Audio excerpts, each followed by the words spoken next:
एक समय की बात है जब भारत ब्रिटिश शासन की गुलामी में जी रहा था। उस अंधकार भरे दौर में एक ऐसा शेर पैदा हुआ जिसने अपनी दहाड़ से पूरे ब्रिटिश साम्राज्य को हिला दिया।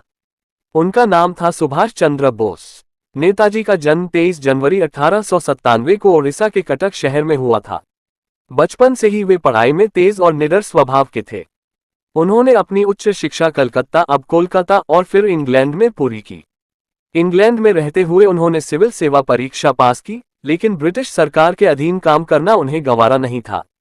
उन्होंने अपनी नौकरी छोड़ दी और भारत आकर स्वतंत्रता संग्राम में कूद पड़े। महात्मा गांधी और चित्तरंजन दास जैसे नेताओं से प्रभावित होकर सुभाष चंद्र बोस कांग्रेस पार्टी में शामिल हो गए। उन्होंने जल्द ही अपनी ओजस्वी वाणी और क्रांतिकारी विचारों से लोगों का दिल जीत लिया। वे युवाओं के प्रेरणास्रोत बन गए।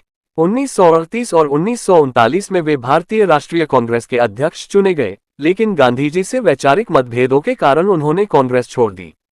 सुभाष चंद्र बोस का मानना था कि सिर्फ अहिंसा से आजादी नहीं मिल सकती, इसके लिए सशस्त्र क्रांति भी जरूरी है।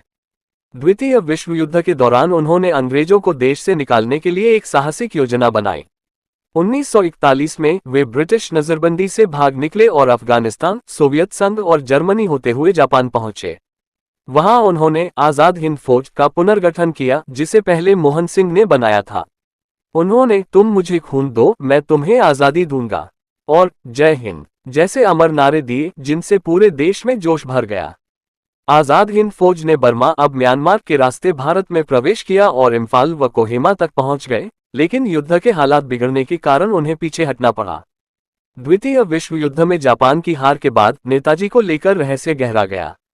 कहा जाता है कि 18 अगस्त 1945 को ताइवान में एक विमान दुर्घटना में उनका निधन हो गया, लेकिन आज भी कई लोग मानते हैं कि वे जीवित थे और गुमनाम जीवन जी रहे थे।